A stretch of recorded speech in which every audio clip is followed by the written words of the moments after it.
নমস্কার বন্ধুরা, অভিনব চৈতিস ব্লগে তোমাদের সবাইকে আবার একবার স্বাগত জানিয়ে আজকে নতুন আর একটা ব্লগ শুরু করছি। তোমরা সকলে কেমন আছো, কে কোথা থেকে আমার ব্লগগুলো দেখছো আর দেখে কেমন লাগছে সেটা অবশ্যই কমেন্ট করে জানিও। ভালো লাগলে লাইক করো, বন্ধুবান্ধবের সঙ্গে শেয়ার করো। যারা ইউটিউব থেকে দেখছো তারা চ্যানেলটাকে সাবস্ক্রাইব করে নিও, পাশে থাকা বেল বাটনটাকে অল করে দিও। আর যারা ফেসবুক থেকে দেখছো তারা পেজটা অবশ্যই ফলো করো। আজকে রবিবার, দেখতেই পেলে ঘড়িতে 7:30 মতো বাজে।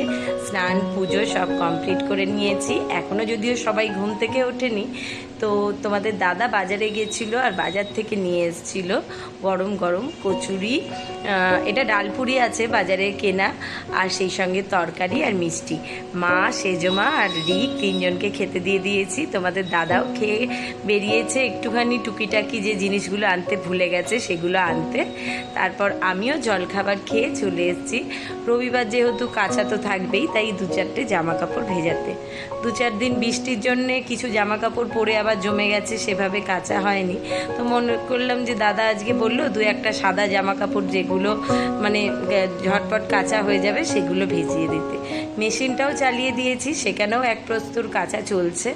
আর এখানে জামা কাপড়গুলো ভিজিয়ে এবার যাব রান্নার দিকে। ঘড়িতে তখন যখন প্রায় 7:30 বাজে ব্লগটা শুরু করলাম। তো আজকে আমি বেশ সকাল সকাল উঠেছি, প্রায় তখন 6:15-20 হবে। ঘরদোর মোছা পরিষ্কার, যা 2-1টা বাসন ছিল সেগুলো ধোয়া পরিষ্কার করে স্নান পুজো করে ব্লগটা শুরু করে দেওয়ার পর আস্তে আস্তে মা, সেজমা সবাই উঠলো। যদিও তার আগেই উঠে পড়েছিল। আর জামা কাপড় ভেজাতে এসে গায়ে জল পড়ে নাইটিটা গেল ভিজে, আবার চেঞ্জ করতে হলো জামা। যাই হোক, জামা কাপড় চেঞ্জ করে চলে এসেছি রান্নার দিকে। বলছিলাম আমি যে দাদা আবার একবার বাজারে বেরিয়েছিল, যেগুলো ভুলে গেছে টুকিটাকি জিনিস আনতে সেগুলো নিয়ে এসছে, আর সেই সঙ্গে এনেছে ক্ষীর দই। তোমরা তো এতদিনে মোটামুটি সকলে অনেকেই জেনে গেছো যে আমাদের এখানে ঠিক নয়, বেলুড়ে একটা দোকানে এই নবদ্বীপে ক্ষীর দইটা পাওয়া যায়। এটা কিন্তু খেতে সত্যি সত্যি দারুণ টেস্টি হয়, আর একদম মাঠা সমেত। সেই সঙ্গে এনেছিল একটু পাকা পেঁপে, সেটাও কেটেছি।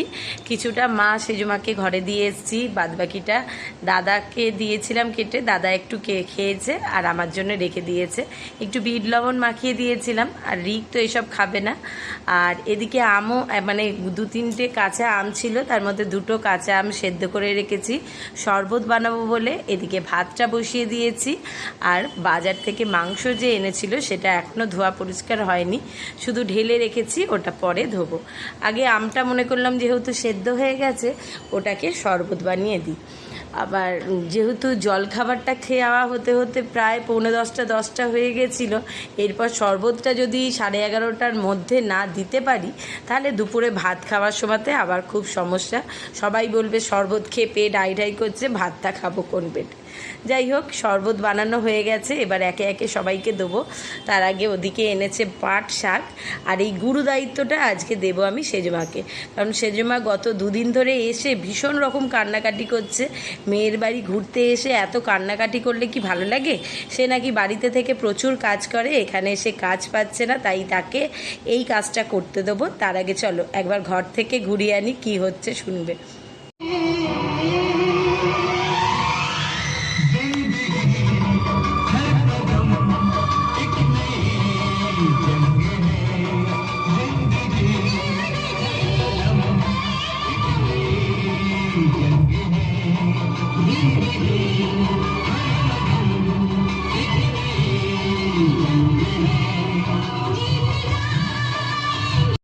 বেশ অনেক দিন বাদে আজকে আবার ঘরে দাদা গান চালিয়েছে। বেশ রান্না কাজ করতে করতে গান চললে শুনতে মন্দ লাগে না।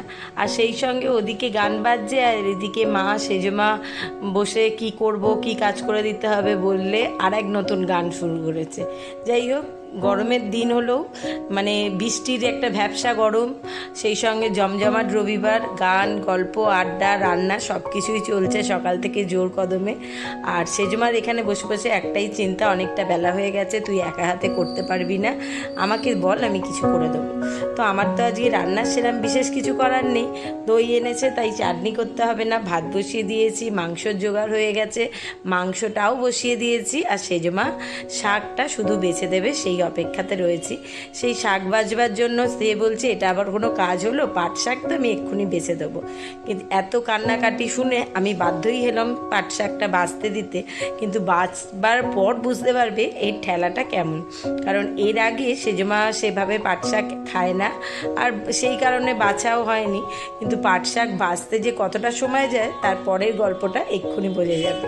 বেশ সুন্দর গান গল্প আড্ডায় রান্নাবান্না করছিলাম, মাংসটাও কষে জল ঢেলে বসিয়েছি, আর দুম করে গেল কারেন্টটা অফ হয়ে, মাথাটাও গেল সেই সঙ্গে গরম। বেশ এখন না আধ ঘন্টা 45 মিনিটের বেশি হয়ে গেছে লোডশেডিং।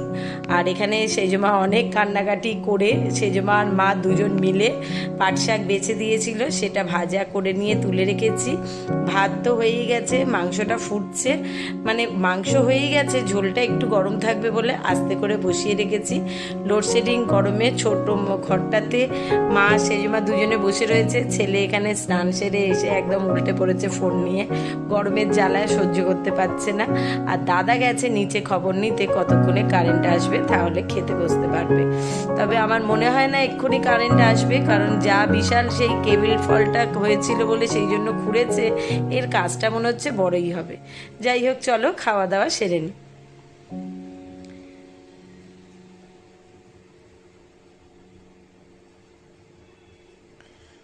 গরমে নাজেহাল অবস্থা। সেই দুপুর তখন প্রায় 12টা 10-15 হবে বা 20ও হতে পারে, সেভাবে ঘড়িটা দেখা হয়নি। সেই সময়তে গেছিল কারেন্ট, আর সারা দুপুরে যে কি নাজেহাল অবস্থা, কি যে কষ্ট হয়েছে সেটা বলে বোঝাতে পারবো না। কোনো রকমে কেউই সেভাবে খাবার খেতে পারেনি, একটু একটু কোনো রকমে নমো নমো করে নিয়ে বসে আর উঠে পড়েছে। এই গরমে আর খাওয়া দাওয়া করতে কি একেবারেই ভালো লাগে? ঘড়িতে প্রায় এখন বাজতে যায় 5:30 পৌনে 6টা, আর এখনও এখানে চলছে কাজ। তোমাদের দাদা তো সারা দুপুর ছটপট করে আবার নিচে নেমে গেছে তাদের কাছে খোঁজ নিতে যে কতক্ষণে আবার কারেন্টটা আসবে। রিক ঘরে বেচারা বসে থাকতে থাকতে একটু শুয়ে ঘুমিয়ে পড়েছে। আর মা সেজমারও ভীষণ কাহিল অবস্থা, তারও মেয়ের বাড়িতে ঘুরতে এসে ভালোই এক অভিজ্ঞতা হলো। এতক্ষণ যদিও আমাদের বাপের বাড়িতেও লোডশেডিংটা খুব ঘন ঘনই হয় আর অত্যাধিক বেশিই হয়, কিন্তু এইভাবে আমরা তো খুব একটা লোডশেডিংয়ে অভ্যস্ত নই, তাই আমাদের কষ্টটা আরও বেশি হচ্ছে। আর টানা অনেকক্ষণ এক নাগারে সেই 12টা 15-20 থেকে নিয়ে এখন ঘড়িতে প্রায় 5:45-6টার মতো বাজতে যাচ্ছে, টানা কারেন্ট অফ। ছেলে একটুখানি শুয়ে ঘুমিয়ে পড়েছে, যতটুকু টাইম একটু ঘুমিয়ে থাকবে গরমটা কম অনুভূত হবে। যাই হোক, চলো আমিও মুখ হাত পা ধুয়ে আসি, গরম বলে তো কিছু করা যাবে না, একটু জামা কাপড় বদলে সন্ধেটা দিয়ে নিই। আর এই দেখতেই পাচ্ছ ঘড়িতে প্রায় 6:05 মতো বাজতে যাচ্ছে। মুখ হাত পাটা ধুয়ে সন্ধে দিয়ে অপেক্ষা করতে হবে কখন কারেন্ট আসবে আর কখন কারেন্ট আসবে।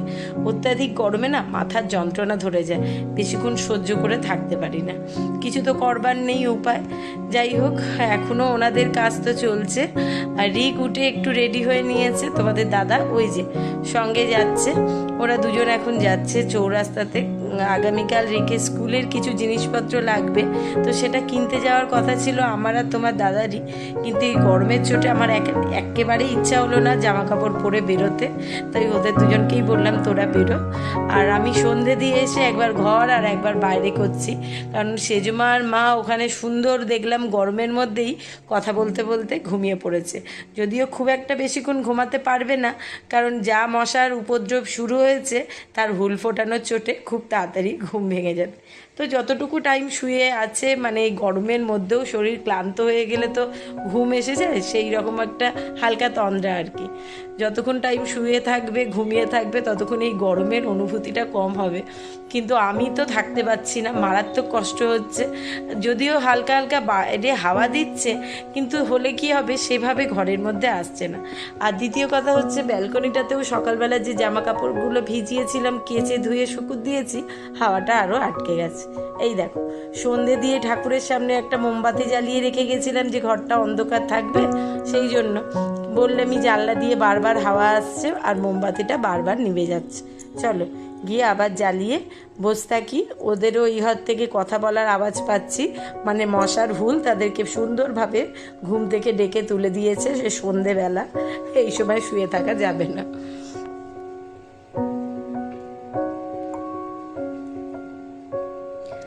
তোমরা কে কোথা থেকে ব্লগগুলো দেখছো আর দেখে কেমন লাগছে সেটা কিন্তু অবশ্যই কমেন্ট করে জানাবে। ভালো লাগলে ভিডিওগুলোতে অবশ্যই একটা করে লাইক দিও, আমার পাশে থেকো, চ্যানেলটাকে সাবস্ক্রাইব করে দিও। যারা ফেসবুক থেকে দেখছো তারাও পেজটাকে ফলো করো। সেই সঙ্গে মাছগুলোরও গরমে সেই একই অবস্থা, অক্সিজেন না চললে যেটা আমার ভয় লাগে যে অক্সিজেনের অভাবে মাছগুলো মরে না যায়। যাই হোক, চলো আজকের ব্লগটা এখানেই শেষ করছি। শুভরাত্রি, টাটা, সকলে ভালো থেকো, সুস্থ থেকো। খুব শিগগিরই নতুন আর একটা ব্লগ নিয়ে ফিরে আসছি।